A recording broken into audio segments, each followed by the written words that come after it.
اللهم صل على سيدنا محمد يا رب صل وسلم. بسم اللہ الرحمن الرحیم. آج انشاءاللہ ہم سورہ والضحیٰ واللیل اذا سجا یہ شروع کریں گے. پہلے اس کی تھوڑی سی لفظی اعتبار سے اس کی یعنی اس کا جو ہے گرامر کے اعتبار سے اس کو حل کیا جائے گا. اس کے بعد انشاءاللہ اس کی میں تفسیر وغیرہ بیان کروں گا. والضحیٰ واللیل سے لے کر الم تری تک کی صورتیں. وجہ اس کی یہ کہ ہم نے پہلے الم تری پڑھی، وہ سب سے زیادہ پڑھی جاتی ہیں. اس کے بعد والضحیٰ سے لے کے الم تری تک کی والی صورتیں یہ بھی نماز میں زیادہ پڑھی جاتی ہیں. والضحیٰ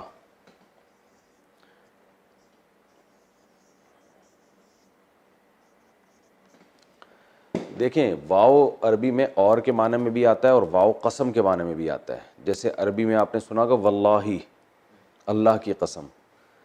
فرق یہ ہے کہ یہ جو واو قسم کے معنی میں آتا ہے نا، اس میں لفظ کے آخر میں زیر ہوتا ہے. جیسے ہم کہتے ہیں واللہ، واللہ، واللہ کا معنی اللہ کی قسم. تو قرآن میں بہت ہے یہ قسمیں. والشمسی وضحاہا، والشمسی سورج کی قسم. تو والضحیٰ یہاں زیر اس لیے نہیں آ رہا کہ الف پہ کچھ آ نہیں سکتا. جیسے والضحیٰ الف ہے نا، تو الف پہ نہ زبر آ سکتا ہے، نہ زیر آ سکتا ہے، نہ پیش آ سکتا ہے. الف کسی حرکت کو قبول ہی نہیں کرتا. جیسے موسیٰ، اب موسیٰ کے آخر میں زیر کہاں لگائیں گے؟ اگر آپ کہیں موسی، تو موسی میں تو سین میں لگا دیا نا، آخری حرف تو الف ہے. تو اس لیے یہ آخر میں اس کے زیر چھپا ہوا ہوتا ہے، اس کو یوں کہتے ہیں مقدر ہے. تو والضحیٰ، ضحیٰ کہتے ہیں روشنی، صبح کو بھی کہتے ہیں، ٹھیک ہے نا. والضحیٰ چاش کی نماز کو بھی صلاۃ الضحیٰ کہا جاتا ہے، جو دن کی روشنی جب پھیل جائے. والضحیٰ قسم ہے روشنی کی. واللیل،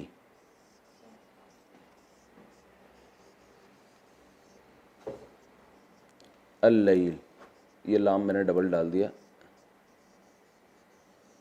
کیا ہو گیا مجھے؟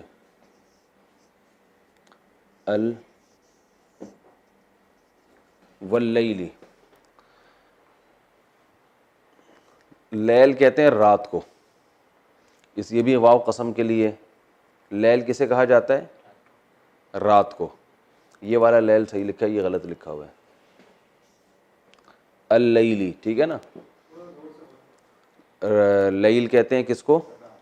رات کو. تو اردو میں یہ استعمال ہوتی ہے.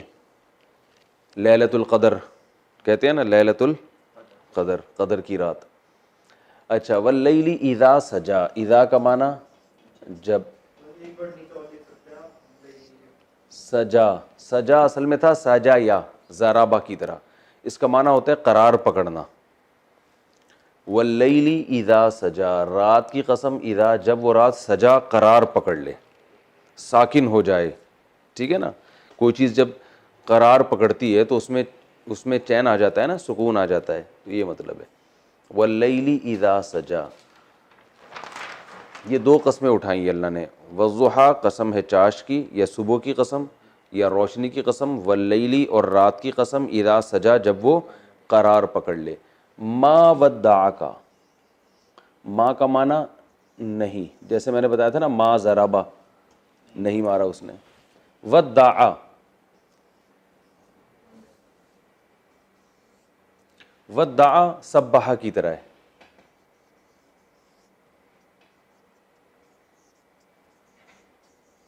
سبح کی طرح. سبح یسبح تسبیحا، تو ودع یودع تودیعا، ٹھیک ہے. تو ودع کا معنی ہوتا ہے چھوڑنا. اچھا، ایک اہم پوائنٹ کی بات یہ بھی سمجھیں کہ یہ جو باب تفعیل ہے، جیسے سبح یسبح تسبیحا، تفعیل ہے نا، تفعیل.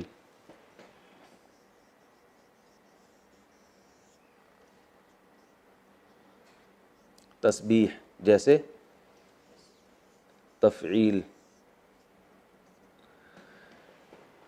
اس کا جو مصدر ہے نا، تفعیل کے علاوہ تفعیلہ بھی آتا ہے. تفعیلہ،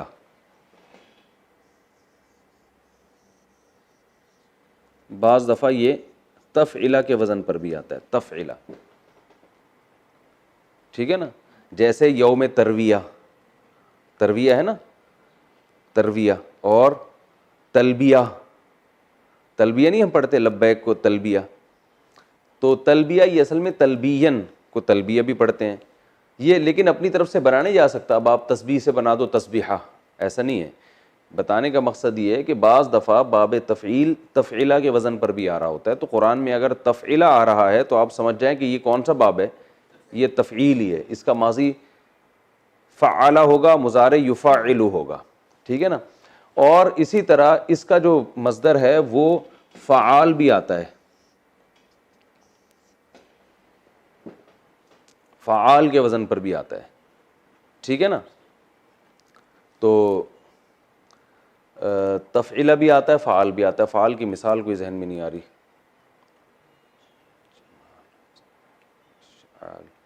کوئی اس وقت مثال ذہن میں نہیں آ رہی، تو خیر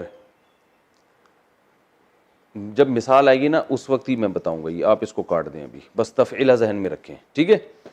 تفعیلہ کا وزن پر بھی آتا ہے، جیسے ترویہ، یا بتاؤ نا تفعیلہ کے تسمیہ، تسمیہ، تثنیہ، ثنا یا یثنیو تثنیتن، سما یا یسمیو تسمیتن، اور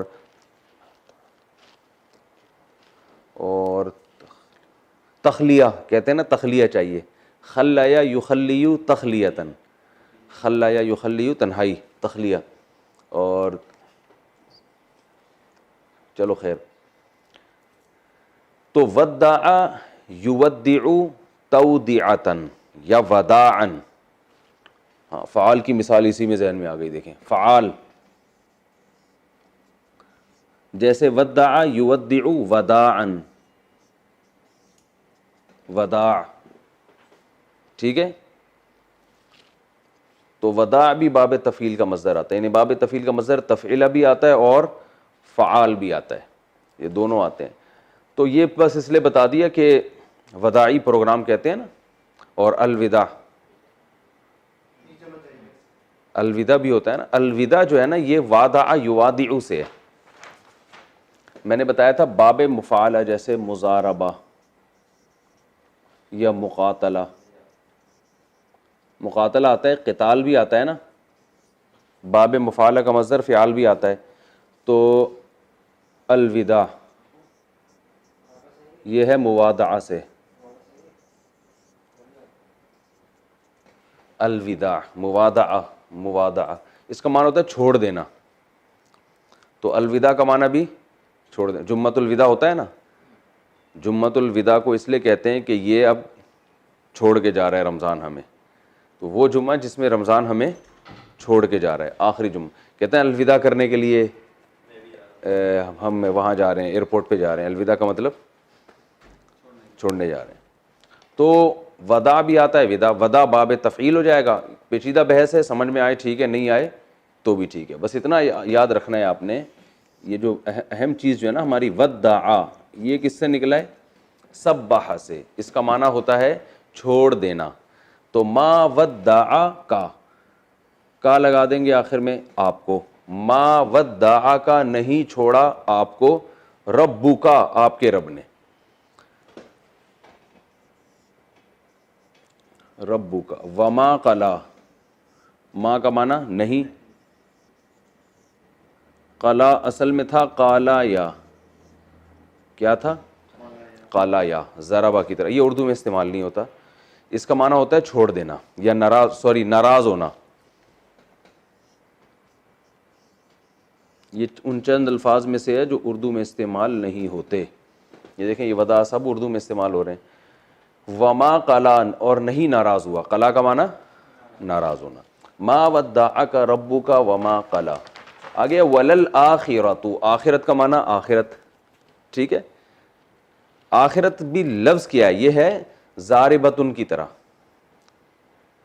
ضاربتن کا معنی ہے مارنے والی، تو آخرتن آخر میں آنے والی، تو وہ زندگی جو آخر میں آنے والی ہے اس کو کیا کہتے ہیں؟ آخرت کہتے ہیں، ٹھیک ہے۔ للآخرۃ، لام یہ لگتا ہے تاکید کے لیے،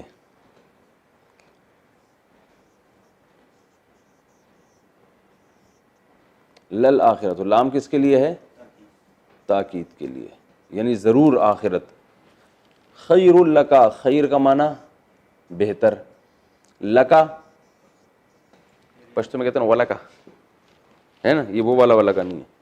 خیر لکا یہ آپ کے لیے، ولل آخرت اور آخرت، خیر بہتر ہے، لکا آپ کے لیے، من کا معنی سے الاولا. آپ کو یاد ہے میں نے ایک دفعہ بتایا تھا ازربو، دوسرے کے مقابلے میں زیادہ مارنے والا. یہ لفظ میں نے آپ کو گرامر کے شروع میں بتایا تھا. ازربو دوسرے کے مقابلے میں زیادہ مارنے والا.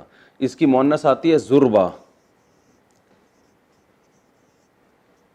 کا معنی والی، دوسرے کے مقابلے میں زیادہ مارنے والی. یہ میں نے پوری ڈیٹیل بتائی تھی. تو الاولا بھی کیا ہے؟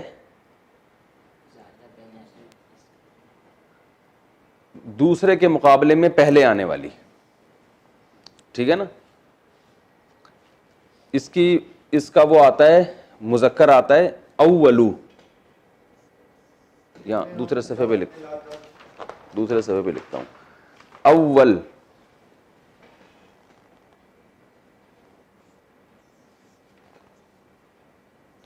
پہلے ویسے لکھتا ہوں اولو. ازربو کی طرح ہے کہ نہیں ہے؟ ازربو دوسرے کے مقابلے میں زیادہ مارنے والا، اولو دوسرے کے مقابلے میں پہلے آنے والا. ٹھیک ہے نا. اولو کو پڑھا ایسے جاتا ہے اولو، یعنی واو پہ تشدید ڈال دی جاتی ہے، ادغام کر دیا جاتا ہے. اولو دوسرے کے مقابلے میں پہلے آنے والا، جیسے ازربو. اور ازربو کی مؤنث آتی ہے زربا، تو اولو کی آئے گی اولا.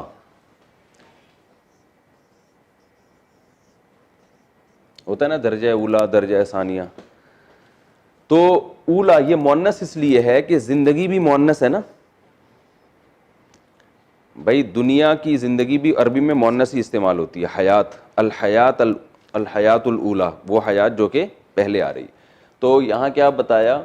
ولل آخرت اور آخرت، خیر لکا آپ کے لیے بہتر ہے، من الاولا اس زندگی سے جو پہلے آنے والی ہے، یعنی دنیا سے.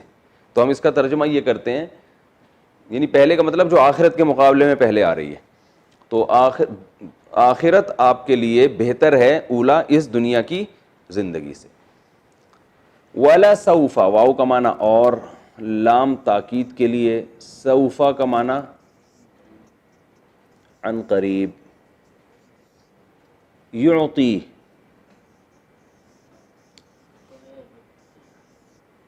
یعطی کا، یہ اصل میں تھا یعطیو. واسع خان، تم نے پہلے سے صرف پڑھی بھی ہے؟ نہیں پڑھی بھی نا. ابھی سمجھ میں آ رہی ہے؟ نیچے کمنٹس میں آپ کے بارے میں بھی لوگوں نے لکھا ہوا ہوتا ہے، بس دیکھ لینا کیا لکھا ہوا ہوتا ہے. یعطیو یکرمو کی طرح، عطا سے نکلا ہے، عطا کرتا ہے.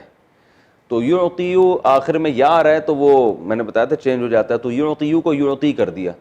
وَلَسَوْفَ اور عن قریب، یعطی کا عطا کرے گا آپ کو، یعطی کا ربو کا آپ کا رب. فترضا، فا کا معنی تو، ترضا اصل میں تھا ترضیو، تسمعو کی طرح. رافع خان، واسع خان سمجھ میں آ رہا ہے کہ نہیں آ رہا؟ مزیدار ہے ہی نہیں ہے، ہٹو بچوں. فترضا اصل میں تھا ترضیو، تو وہ آخر میں یا آ رہا ہے نا، تو واو الف یا میں نے کہا چینج ہوتے رہتے ہیں. فترضیو کو فترضا کر دیا. وَلَسَوْفَ يُعْطِيكَ رَبُّكَ فَتَرْضَىٰ، ترضیو تسمعو کی طرح، عنقریب آپ کو دے گا آپ کا رب تو آپ راضی ہو جائیں گے، خوش ہو جائیں گے آپ. ترضا اردو میں استعمال ہوتا ہے نا رضا، یہ لوگ اس کو رضا کہتے ہیں، اصل لفظ ہے رضا. تو رضا سے نکلا ہے. رضا کسے کہتے ہیں؟ خوش ہونا، ٹھیک ہے نا، راضی ہونا. فترضا تو آپ راضی ہو جائیں گے. وَلَسَوْفَ يُعْطِيكَ رَبُّكَ فَتَرْضَىٰ، کتنا آسان ترجمہ ہے یار. دیکھو أَلَمْ يَجِدْكَ يَتِيمًا، علم آ کا معنی کیا. لم کا معنی نہیں. یجد اصل میں تھا یوجد، یضربو کی طرح.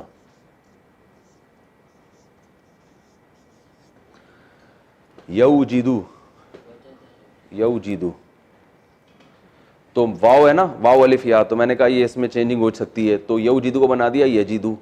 اور جب لم شروع میں آتا ہے تو آخر میں ساکن ہو جاتا ہے. الم یجد اس کا معنی ہوتا ہے موجود پانا، اردو میں بھی استعمال ہوتا ہے وجود، موجود. الم یجد کیا نہیں پایا، الم یجد کا، یہی ہے نا الم یجد کا ربو کا.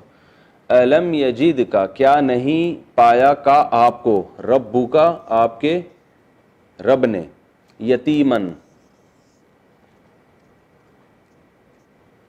یتیم. کیا نہیں پایا تھا آپ کو آپ کے رب نے یتیم، یعنی آپ کو آپ کے رب نے تو یتیم پایا تھا، آپ تو یتیم تھے. فآوا، فا کا معنی پھر یا پس یا تو. فآ و آوا، آوا اصل میں تھا اکرما کی طرح، وایا. کیا ہو گیا مجھے آج، وایا اکرما کی طرح. ٹھیک ہے نا. اس کا معنی ہوتا ہے ٹھکانہ دینا. آوا کا کیا معنی ہے، ٹھکانہ دینا. اردو میں بھی بتاتا ہوں کیسے استعمال ہوتا ہے. ٹھکانہ پتہ ہے کسے کہتے ہیں، ٹھیا ٹھکانہ کہتے ہیں. آج کل آپ کا ٹھیا ٹھکانہ کہاں ہے بھائی. تو ٹھکانہ دینا کسی کو اردو میں استعمال ہوتا ہے مأوا. ماوا جامع رشید کا بھی ایک یتیم خانہ ہے المأوا کے نام سے، مأوا ہوم، مأوا ٹھکانہ. اور بھی اردو میں استعمال ہوتا ہے یار یہ. ایک تو گٹکا ماوا ہوتا ہے، وہ والا ماوا نہیں. اچھا اس سے بھی عقل ٹھکانے میں آ جاتی ہے نا.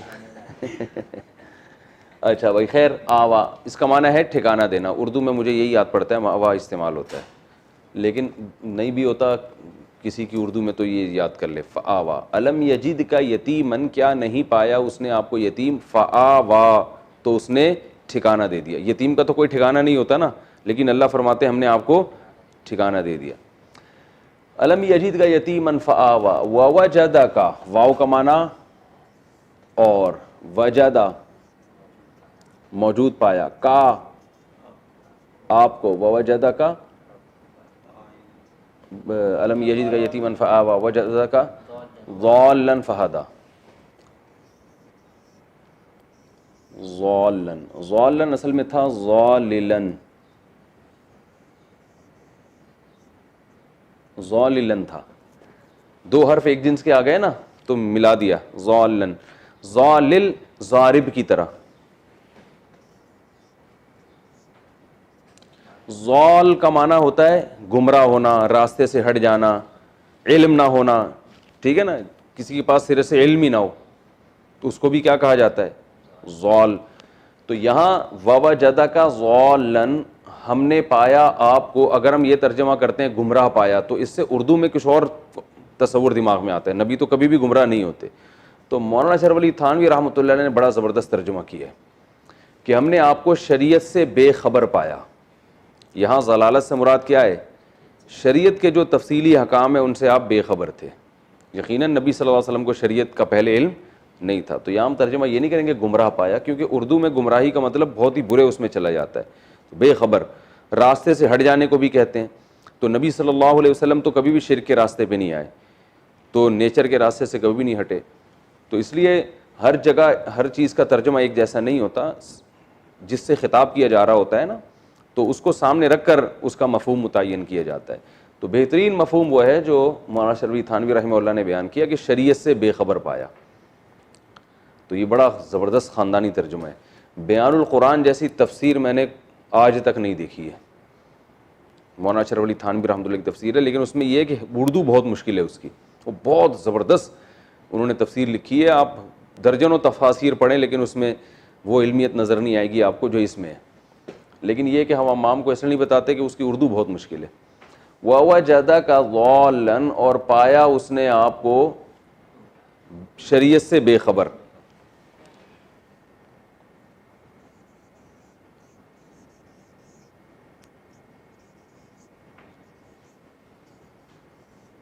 فَهَدَى فا کا معنی اور ہدا ہدایہ سے ہدایت دینا.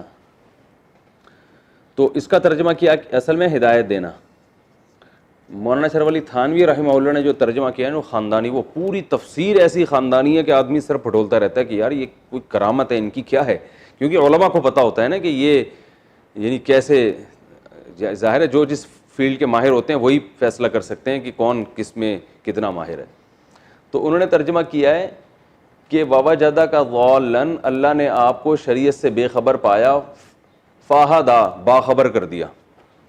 شریعت سے بے خبر پایا سو باخبر کر دیا. ٹھیک ہے نا.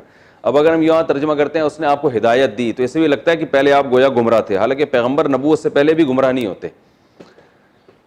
تو یہاں گائیڈنس سے مراد ہے شریعت کی جو تفصیلی احکام ہیں ان کی طرف ہم نے گائیڈنس کی. وَوَجَدَكَ ضَالًّا اور اس اللہ نے آپ کو شریعت سے بے خبر پایا, فَهَدَى تو شریعت سے باخبر کر دیا. فَهَدَى سو باخبر کر دیا.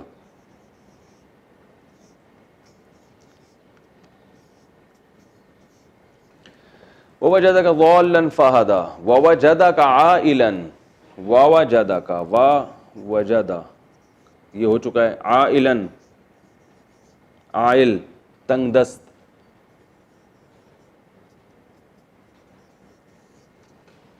دیکھو اہل و عیال کا لفظ اردو میں استعمال ہوتا ہے نا. عیال کسے کہتے ہیں؟ جو آپ کے محتاج ہوں. اہل و عیال کہتے ہیں نا, یہ میرے اہل و عیال ہیں. ان کو عیال اس لیے کہتے ہیں کہ یہ سب عائل ہوتے ہیں. کیا مطلب؟ یہ ابا کے محتاج ہوتے ہیں. آپ ان کو کھلاؤ گے تو کھائیں گے, ورنہ آرام سے بیٹھے رہیں گے. ٹھیک ہے نا. تو اہل و عیال جو آپ پر ڈیپینڈ کرتے ہوں ان کو اہل و عیال کہا جاتا ہے. عیال تو اللہ فرماتے ہیں وَوَجَدَكَ عَائِلًا اللہ نے آپ کو عائل پایا, یعنی مطلب یہ تھے کہ آپ خود مستغنی نہیں تھے, آپ کے پاس خود پیسے نہیں تھے, تو خود آپ محتاج تھے, مسکین تھے. اس کا ہم ترجمہ با محاورہ یوں بھی کرتے ہیں کہ آپ کو اس نے مسکین پایا, غریب پایا. وَوَجَدَكَ یعنی اصل عائل کا مطلب غریب نہیں ہے, اصل مطلب ہے جو کسی پہ ڈیپینڈ کرنے والے ہوں ان کو عائل کہا جاتا ہے. ہاں فائل کے وزن پر ہے نا. عائل ڈیپینڈ کرنے والا, کسی اور پر ڈیپینڈ کرنے والا. تو وَوَجَدَكَ عَائِلًا اللہ نے آپ کو مسکین پایا. اس کا ہم با محاورہ ترجمہ جو کرتے ہیں نا, کیونکہ جو ڈیپینڈ کرتا ہے وہ مسکین ہی ہوتا ہے. وَوَجَدَكَ عَائِلًا فَأَغْنَى اغنایا.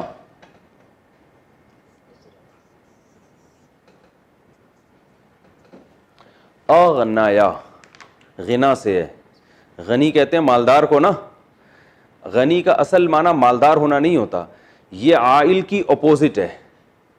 عائل کا معنی جو کسی پہ ڈیپینڈ کرتا ہے, غنی جو کسی پہ ڈیپینڈ نہیں کرتا. اصل میں غنی بے پرواہ کو کہتے ہیں, اور بے پرواہ اکثر وہی لوگ ہوتے ہیں جن کے پاس پیسے زیادہ ہوں. تو اس لیے پیسے والے کو بھی غنی کہا جاتا ہے. اصل مطلب غنی کا پیسے والا نہیں ہے, غنی کا مطلب جو کسی پہ ڈیپینڈ نہ ہو. ٹھیک ہے نا. تو اس کو مالدار اس لیے کہتے ہیں کہ اکثر ظاہر ایسا ہی ہوتا ہے, جو مالدار ہوتے ہیں جو وہ کسی پہ ڈیپینڈ نہیں کرتے. جو غریب ہوتا ہے وہ تو بیچارہ پان گٹکے کے پیسے بھی لوگوں سے مانگ رہا ہوتا ہے. فَأَغْنَا تو سو غنی کر دیا. کیا کر دیا؟ غنی کر دیا. اللہ نے آپ کو مسکین پایا تو غنی کر دیا. یہ بڑی زبردست مزیدار صورت ہے. وَوَجَدَكَ عَائِلًا فَأَغْنَا فَأَمَّا الْيَتِيمَ فَأَمَّا فا کا معنی پس, نتیجہ یہ رزلٹ یہ نکلا. اما اما کا معنی ہوتا ہے بہرحال.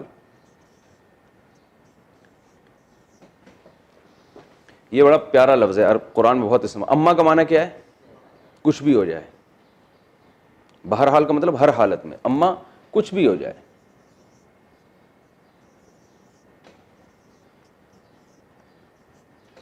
اردو میں استعمال ہوتا ہے, اردو میں بہرحال.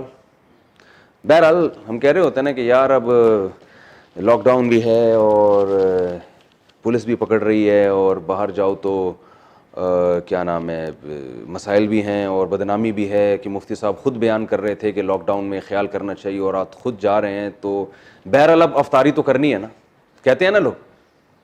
اب یہ تو نہیں کہ لاک ڈاؤن کی وجہ سے ہم کھانا ہی نہ لے کر آئیں، بہرحال انڈے تو لے کر آنے ہی ہے نا.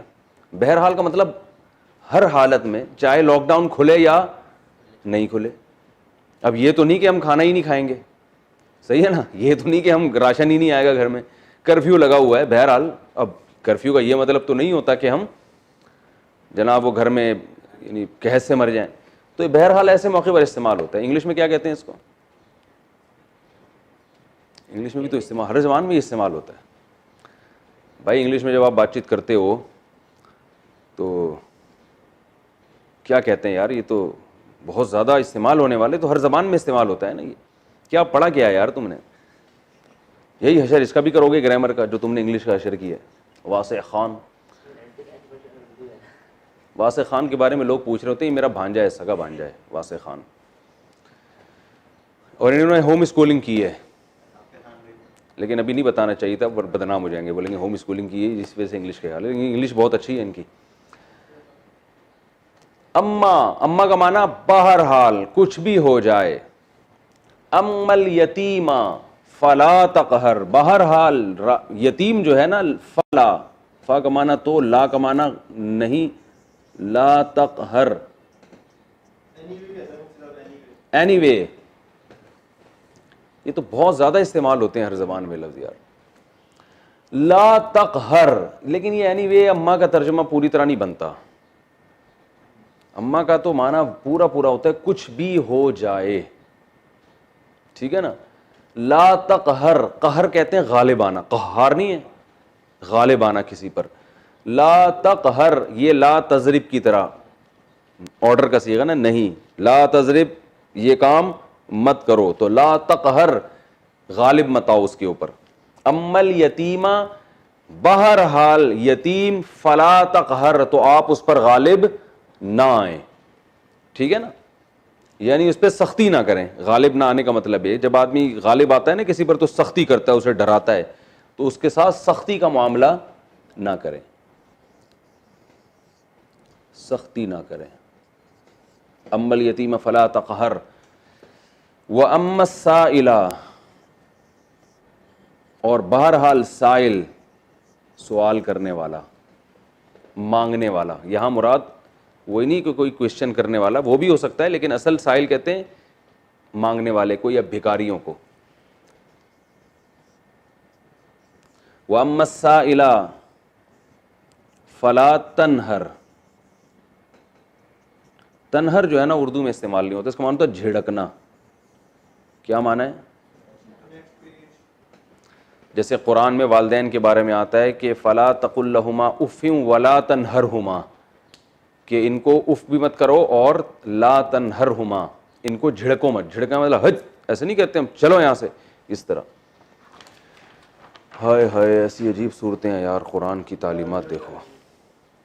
فَأَمَّا الْيَتِيمَ فَلَا تَقْهَرْ، یتیم کو، یتیم پر غالب نہ آئیں یعنی اس پہ سختی نہ کریں. وَأَمَّا السَّائِلَ فَلَا تَنْهَرْ، اور مانگنے والے کو جھڑکیں مت.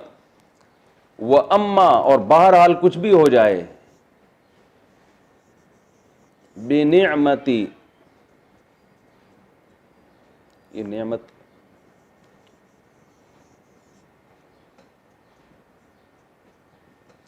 دنیا میں کسی مذہب کے پاس ایسی تعلیمات نہیں ہیں.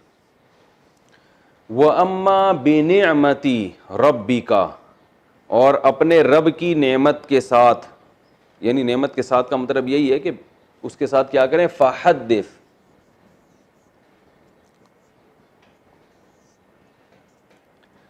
حدث سبح کی طرح. میں نے امر بنانے کا طریقہ بتایا تھا نا.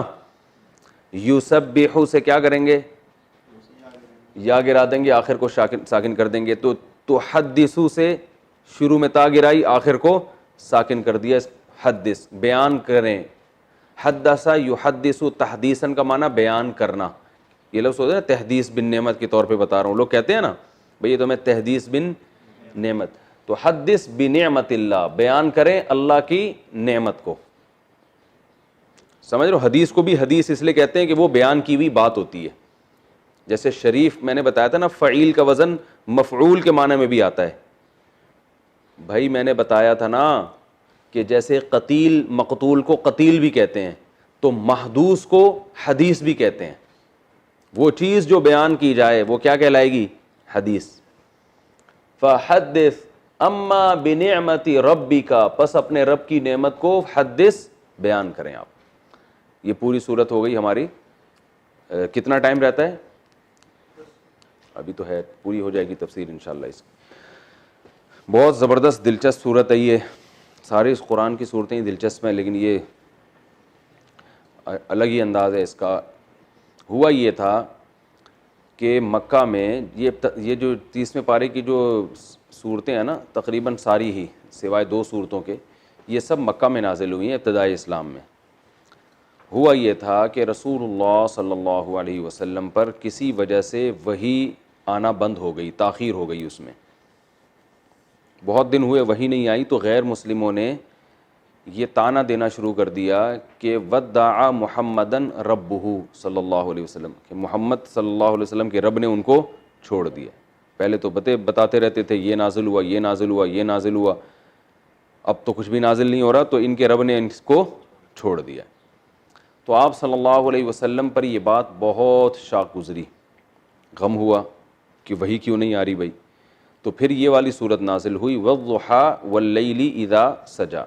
اللہ نے قسم اٹھائی کہ دن کی روشنی کی قسم، واللیل اذا سجا، اور رات کی تاریکی کی قسم جب وہ قرار پکڑ لے. قرار پکڑنا کیوں کہا گیا ہے؟ اس لیے کہ جب رات اندھیری چھا جاتی ہے نا، تو ہر چیز اس میں ٹھہر جاتی ہے. تو ہر چیز ٹھہرتی ہے، گویا رات ہی ساکن ہو گئی ہے. دن میں دیکھیں نا حرکتیں ہوتی ہیں، رات کا ایک ٹائم آتا ہے جس میں سب چیزیں خاموش. تو قرار پکڑنے کا مطلب یہ ہے کہ اس میں یعنی یہ ایک تشبیہ ہے ایک طرح کی، کہ چیزوں نے قرار پکڑا، گویا اس رات ہی کو سکون حاصل ہو گیا. تو اللہ نے قسمیں اٹھائی 2، اور قسم اٹھا کے فرمایا ما ودعک ربک، نہیں چھوڑا تجھے تیرے رب نے، وما قلا، اور نہ تیرا رب تجھ سے ناراض ہوا. تو یہ قسموں کا کیا مناسبت ہے آپس میں؟ اللہ نے بتا دیا کہ جیسے دن بھی ہوتا ہے اور رات کی روشنی بھی ہوتی ہے. تو زمانے کے تغیرات ہیں نا، ہمیشہ ایک جیسا زمانہ نہیں رہتا. اللہ چاہتا ہے ایسی چڑھتی ہوئی دھوپ، اور 12 گھنٹے میں کیا ہوتا ہے؟ ایک دم گھپ اندھیرا. تو جس طرح روشنی کے ساتھ اندھیرے بھی ہیں، تو ایسے ہی وحی کے ساتھ خاموشی بھی ہے. آپ پر وحی کبھی آئے گی اور کبھی نہیں آئے گی، یہ تغیرات ہیں. تو وحی کا نہ آنا یہ اندھیرا ہے، اس میں روشنی نہیں مل رہی نا. تو جو اللہ رات کے اندھیرے میں روشنی چھین لیتا ہے، تو وہ دوبارہ صبح بھی تو لے کر آتا ہے نا، وہی پھر روشنی دے بھی دیتا ہے. تو اللہ نے آپ سے وحی کی روشنی وقتی طور پر چھینی ہے، تو یہ وقتی طور پر ہے، وہ دوبارہ وحی نازل کر کے آپ کے ذریعے سارے جہاں کو ہدایت کے نور سے روشن کر دے گا. تو یہ بڑی خوبصورت مناسبت ہے اس میں. اس کو کہتے ہیں قسم اور جواب قسم. جواب قسم کہتے ہیں جس چیز پہ قسم اٹھائی جا رہی ہے اس کو جواب قسم کہتے ہیں، اور وہ جو قسم ہے اس کو قسم کہتے ہیں. تو قسم اور جواب قسم میں مناسبت ہوتی ہے، ٹھیک ہے نا، کہ کوئی یعنی گویا قسم وہ دلیل بن رہی ہوتی ہے اس جواب قسم پہ. تو اللہ نے فرمایا سورج کی روشنی کی قسم اور رات کی تاریکی کی قسم، جب وہ چھا جائے، تیرے رب نے نہ تجھے چھوڑا اور نہ وہ ناراض ہوا. کچھ بھی نہیں ہوا ہے. یہ تو تغیرات ہیں جو مصلحت اور حکمت کی وجہ سے ہوتے رہتے ہیں. ما ودعک ربک وما قلا. اور باقی نبی صلی اللہ علیہ وسلم کو یہ بتایا کہ آپ جو غمزدہ ہو رہے ہیں، کہ یہ تانے دے رہے ہیں آپ کو اور پریشان کر رہے ہیں، تو غمزدہ اس لیے نہ ہوں کہ یہ دنیا کی آزمائشیں ہیں. آخرت آپ کے لیے اس دنیا سے بہتر ہے. یعنی جب دنیا سے آپ جائیں گے تو یہ ساری آزمائشیں آپ کی ختم ہو جائیں گی. تو وَلَلْآخِرَةُ خَيْرٌ لَكَ مِنَ الْأُولَىٰ، اور آخرت آپ کے لیے بہتر ہے اس دنیا سے. آگے اللہ فرما رہے ہیں کہ آپ کا رب آپ کو کیسے چھوڑ سکتا ہے، یعنی آپ نے یہ کیسے ان کے تانوں کا اثر لے لیا کہ آپ کے رب نے آپ کو چھوڑ دیا. اگر چھوڑنا ہوتا تو اللہ تعالیٰ آپ کے پہ ماضی پہ کیسے کیسے حالات آئے ہیں، اس وقت اللہ نے آپ کو نہیں چھوڑا. تو اس کا مطلب اللہ آپ کا ہاتھ ہمیشہ کے لیے اللہ نے ہاتھ تھام کے رکھا ہوا ہے، اللہ آپ کو کبھی بھی نہیں چھوڑے گا. تو پھر اللہ نے ماضی بیان کیا، الم یجدک یتیما فآویٰ، کیا اس نے آپ کو یتیم نہیں پایا اور پھر آپ کو ٹھکانہ دے دیا. کیسا یتیم کہ نبی صلی اللہ علیہ وسلم کی ولادت سے پہلے آپ کے والد چلے گئے دنیا سے. پھر جب آپ پیدا ہوئے تو 6 سال کی عمر میں، بعض روایتوں کے مطابق 8 سال کی عمر میں آپ کی والدہ کا انتقال ہو گیا، تو ابا سے بھی محروم، والد سے بھی محروم اور والدہ سے بھی. اب اس ایسے بچے کو کون عزت دیتا ہے؟ لیکن اللہ نے انتظام کیا آپ کے دادا کے ذریعے. دادا کے دل میں محبت ڈال دی، شفقت ڈال دی، انہوں نے اپنا سگا بیٹا سمجھ کے آپ کو پالا اور بہت خیال کیا کرتے تھے. عبد المطلب ہر جگہ جو ہے نا وہ آ کے کھڑے ہو جایا کرتے تھے نبی صلی اللہ علیہ وسلم کے دفاع میں. لیکن چند ہی سالوں میں دادا کا بھی انتقال ہو گیا. تو کتنا غم لگتا ہے نا انسان کو کہ میری تو نہ ماں رہی، نہ میرے باپ رہے، اور نہ میرے دادا رہے جو اتنی محبت کرتے تھے. لیکن اللہ نے اس کا آلٹرنیٹ ابو طالب کو پیدا کی، ابو طالب کی کسٹڈی میں دے دیا. اور جو ابو طالب آپ کے چچا تھے وہ بھی آپ سے ایسے ہی محبت کیا کرتے تھے جیسے دادا. اور وہ تو انہوں نے تو ساتھ دینے میں حد کر دی، کیونکہ انسان کو بہرحال خاندان میں کسی مرد کا، کسی بڑے کا سہارا چاہیے ہوتا ہے بچوں کو. تو وہ ایسا ساتھ دیا انہوں نے کہ انہوں نے تو جب یعنی آپ صلی اللہ علیہ وسلم نے نبوت کا دعویٰ کیا ہے تو انہوں نے اگرچہ ایمان تو نہیں لے کر آئے، مگر کفر کی حالت میں بھی ساتھ کافروں کا نہیں دیا، بلکہ ساتھ رسول اللہ صلی اللہ علیہ وسلم کے دیا. مشرکین مکہ نے جب بائیکاٹ کیا نا بنو ہاشم کا، 3 سال تک ناکہ بندی ہر طرح کی، اور شعب ابی طالب کی گھاٹی میں ان کو باؤنڈ کر دیا، محصور ہونا پڑا، تو اس گھاٹی میں 3 سال ابو طالب نے آپ کے ساتھ گزارے ہیں. حالانکہ ابو طالب نظریاتی طور پر مشرکین مکہ کے ساتھ تھے، لیکن اپنے یتیم بھتیجے کی اور آپ صلی اللہ علیہ وسلم کی محبت میں جو ہے نا مذہب سے متفق نہ ہونے کی باوجود ساتھ کس کا دے رہے ہیں؟ محمد صلی اللہ علیہ وسلم کا. اور بالآخر ایک دن تو آپ نے کہہ دیا نا کہ مجھ پر اتنا بوجھ نہ ڈالو جو میری طاقت سے زیادہ ہو. وہ بار بار آ کے، اور ابو طالب کی وجہ سے آپ صلی اللہ علیہ وسلم کو قتل ہونے سے بھی اللہ نے محفوظ رکھا ہے، ورنہ عرب تو قتل کر دیتے. ابو طالب کا ایک مقام تھا، ایک سرداری تھی، ایک روب تھا. تو وہ مشرکین مکہ یہ کہتے تھے کہ ہم ابو طالب کی وجہ سے نہیں قتل کرتے محمد صلی اللہ علیہ وسلم کو. لیکن آپ صلی اللہ علیہ وسلم جب بتوں کو کی وہ بیان کرتے اور اسلام کی تبلیغ میں مسلسل لگے رہے، تو بالآخر جو ہے نا وہ پورا وفد کی شکل میں ابو طالب کے پاس گئے مشرکین کے سردار، اور کہنے لگے کہ ہم آپ کی وجہ سے رعایت کر رہے ہیں لیکن ہمارے صبر کی بھی ایک انتہا ہے. تو پھر وہ ابو طالب نے نبی صلی اللہ علیہ وسلم کو بلایا اور کہا کہ اے میرے بھتیجے، مجھ پر اتنا بوجھ نہ ڈالو جو میری طاقت سے زیادہ ہو. یعنی میں تو تمہارا دفاع کر رہا ہوں لیکن جو ہے نا تم بھی لچک نہیں پیدا کر رہے اپنے دعوت میں، تم بھی دعوت دیے جا رہے ہو. تو اس موقع پر نبی صلی اللہ علیہ وسلم نے فرمایا اگر یہ میرے ایک ہاتھ پہ چاند اور ایک ہاتھ پہ سورج بھی رکھ دیں تو میں اپنی دعوت سے باز نہیں آؤں گا. اس کے بعد بھی ابو طالب نے کہا میں جب تک زندہ ہوں تمہارا ساتھ دوں گا. تو یہ ہے کہ الم یجد کا یتیما فآوا، اللہ فرماتے ہیں آپ یتیم تھے، ہم نے آپ کو ٹھکانہ دیا. وہ الگ بات ہے ابو طالب کی موت کفر پر ہوئی اور آپ صلی اللہ علیہ وسلم آخر وقت تک کوشش میں لگے رہے کہ یہ کلمہ پڑھ لیں، لیکن آپ کلمہ نہیں پڑھے. صحیح مسلم کی حدیث ہے. اور انہوں نے کہا کہ ایک دفعہ کلمہ پڑھ کے میری آنکھیں ٹھنڈی کر دیں تاکہ میں آخرت میں آپ کی سفارش کر سکوں.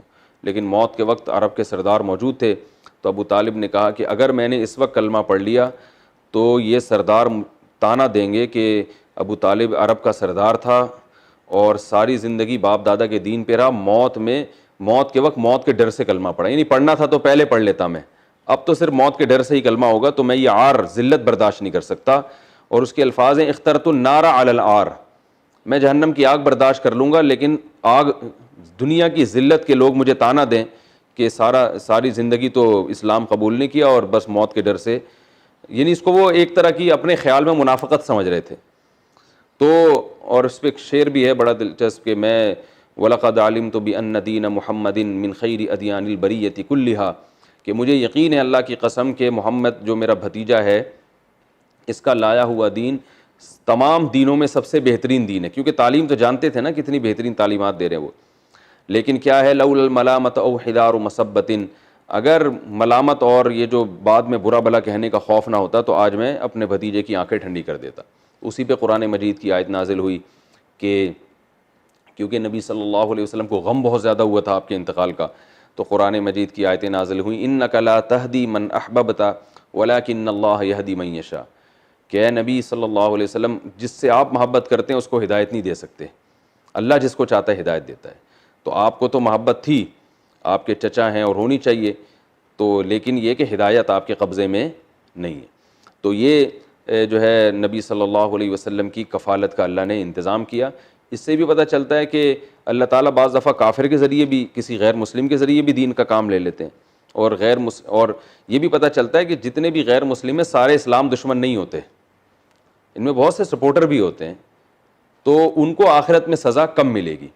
حضرت عائشہ رضی اللہ تعالی عنہ سے ایک روایت ہے، صحیح مسلم کی حدیث ہے، حضرت عائشہ فرماتی ہیں یا رسول اللہ کہ یہ جو تھے انہوں نے آپ کا، ابو طالب نے اتنا ساتھ دیا اور اتنی آپ کی جو ہے وہ خدمت کی، تو کیا ان نیکیوں کا ان کو قیامت کے دن اجر ملے گا؟ آپ نے فرمایا ہاں، اتنا اجر ملے گا کہ یہ قیامت کے دن جہنم کے سب سے نچلے طبقے میں ہوں گے، لیکن اللہ ان کو سب سے اوپر والے طبقے میں لے آئے گا، پاؤں میں صرف آگ کی جوتیاں ہوں گی۔ تو یہ بھی بہت بڑا عذاب ہے، لیکن یہ کہ یہ سب سے کم ترین عذاب حدیث میں آتا ہے قیامت کے دن، کافروں میں سب سے کم عذاب ابو طالب کو ہوگا، لیکن جہنم سے نکلنا نصیب نہیں ہوگا، اس لیے کہ موت کس پر ہوئی تھی؟ شرک پر۔ تو حضرت ابراہیم علیہ السلام کے والد کا بھی ایسے ہی ہے، تو اس لیے ہمیں اس سے یہ بھی پتہ چلتا ہے اپنے والدین جو ہمارے ایمان پر مرتے ہیں، یہ اللہ کا بہت بڑا فضل ہے کہ کم از کم دعا کا راستہ ان کے لیے اللہ نے کھول دیا ہے۔ تو اللہ نے فرمایا الم یجدک یتیمن، اے نبی کیا ہم نے آپ کو یتیم نہیں پایا؟ فآوا، تو ہم نے آپ کو ٹھکانہ دے دیا۔ تو یعنی اللہ نے بتا دیا کہ اس وقت آپ کے رب نے آپ کو تنہا نہیں چھوڑا، آپ کے ٹھکانے کا انتظام کیا۔ موسیٰ علیہ السلام کے ساتھ بھی ایسا ہی ہوا کہ اللہ نے فرعون میں حضرت موسیٰ علیہ السلام کو ٹھکانہ دیا، اور فرعون ہی کے محل میں آپ پل کے بڑے ہوئے، وہ جہنم میں اور موسیٰ علیہ السلام جنت میں۔ تو اللہ تعالیٰ کی یہ عادت ہے کس سے کیا کام لے لیں۔ تو الم یجدک یتیمن فآوا، کیا آپ کو یتیم نہیں پایا اور اللہ نے آپ کو ٹھکانہ دے دیا۔ اگلا انشاءاللہ پھر میں اگلے لیکچر میں اگلی آیات کا درس دوں گا۔